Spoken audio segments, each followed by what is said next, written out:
Hai Val, it's Val. Jadi hari ini aku mau membahas di video ini tentang alasan-alasan kenapa kita harus mulai untuk menonton anime. Teman-teman, menurut aku saat ini adalah saat yang tepat untuk kita memulai untuk nonton anime. Kenapa? Karena kita punya banyak waktu di rumah. Dan di rumah kita pusing. Kita bisa jadi nonton anime. Anime? Jawabannya.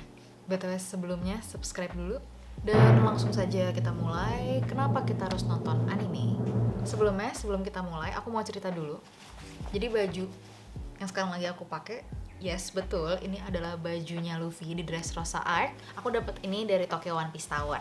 Ceritanya juga lumayan lucu dan sangat menginspirasi. Jadi ceritanya beberapa saat lalu aku sempat ke One Piece Tower. Nah sebelum ke sana, jadi di lantai 7-nya itu atau yang paling atas kita bisa nonton recap semua episode dari One Piece.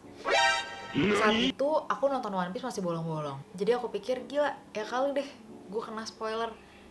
Nggak seru kan? That's why akhirnya aku memulai nonton dari awal episode 1 sampai akhirnya mengejar ke Dressrosa Arc. Moral dari cerita ini adalah tidak ada yang mustahil dan kita bisa mengejar anime walaupun seasonnya sudah banyak atau episodenya sudah beratus-ratus. Langsung saja kita mulai. Anime artinya adalah animasi dalam bahasa Jepang. Nah kalau di Jepang itu apapun animasi mau dari manapun stylenya atau originnya itu akan sama-sama disebut dengan anime. Tapi untuk kita yang dari luar Jepang, anime sendiri adalah khusus animasi yang dibuat di Jepang. Kenapa kamu harus nonton anime? Yang pertama adalah karena anime dibuat dengan sangat-sangat baik. Dengan menggabungkan sinematografi, seni grafis, musik, dan semua efek-efek yang bagus-bagus banget. Kita bisa benar-benar melihat perkembangan teknologi dan perkembangan dari animasi itu sendiri.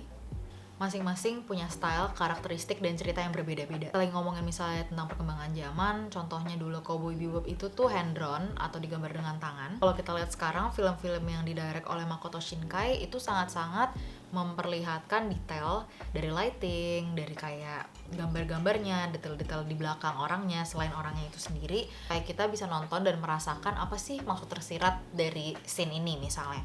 Sedangkan kalau misalnya kita lihat Tatami Galaxy, kita bisa melihat ekspresi-ekspresi dari orang-orangnya. Bener-bener matanya bisa terbuka, abis itu kayak langsung musiknya deng gitu. Pokoknya gimana caranya supaya kita yang menonton langsung ngerti, oh maksudnya itu seperti ini.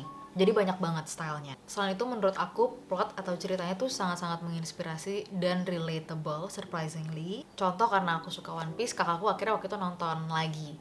Habis itu suatu hari dia WhatsApp aku, message aku bilang, "Valen, gue inspired banget ya dari Luffy dan gue bener-bener bisa mengaplikasikannya ke teman-teman gue di kantor." Jadi bener-bener contoh buat leadership buat gue, kata kakakku gitu. Itu menurut aku menarik banget. Selain itu misalnya kita bisa membahas tentang persaudaraan juga. Contohnya dari Fullmetal Alchemist. Nah ada satu anime yang menurut aku menarik banget. Jadi ada beberapa teman-teman yang kayak, ih kok wibu banget kalau nonton anime sih yang kayak gitu. Tapi ternyata karena satu anime ini jadi banyak yang nonton dan aku senang. Dan itu adalah Attack on Titans. Pembuatnya Attack on Titan, si Pak Hajime mengambil inspirasi Attack on Titans dari kampung halaman dia.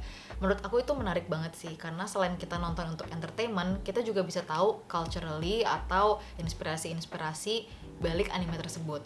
Yang membawa kita ke poin selanjutnya yaitu belajar banyak. Nggak cuma soal daerah-daerah dan budaya, misalnya contohnya juga Shokugeki no Soma. Dari Shokugeki no Soma, kita bisa belajar banyak banget resep yang ternyata bener-bener bisa kita coba dan scientifically juga correct atau betul. Di Shokugeki no Soma banyak penulis juga yang berkolaborasi, misalnya chef, untuk menulis resep-resep dari Shokugeki no Soma. Selain itu, contoh juga In This Corner of the World. Kita bisa belajar melalui lensa anime tentang kejadian sejarah dunia pada tahun 1945 di Jepang. Selain itu, buat aku personally, anime bener-bener bisa bikin aku inspired untuk banyak bikin video dari style, cara ngomong, transisi, dan hal semacam itu. Selain itu, dengan anime, kamu juga bisa dibawa jalan-jalan tempat-tempat yang emang ada di dunia nyata. Baik juga film-film anime yang menggambarkan fantasi ya. Jadi misalnya contohnya film-film Studio Ghibli. Dan tambahan, bukan alasan, tapi ini bonus karena nonton anime. Aku senang banget karena aku make new friends, teman-teman yang benar-benar suka anime, dan aku benar-benar ngerasa bisa lebih mempererat pertemanan. Kesimpulannya, seperti hal-hal lainnya, anime itu menggabungkan esensi-esensi baik, teknik-teknik baik, dan perkembangan-perkembangan yang sangat-sangat baik dari manusia dan dari teknologi dan dari semua hal yang ada di dunia ini. Jadi menurut aku ini adalah suatu hal yang sangat-sangat baik untuk ditonton. Apalagi kalau misalnya kamu sudah menemukan anime seperti apa sih sebenarnya yang kamu suka. Menurut aku anime sangat patut diapresiasi. So enjoy, selamat nonton anime. Thank you for watching. Semoga kita bisa ngomongin anime lagi di episode-episode selanjutnya. Thank you so much. Bye bye.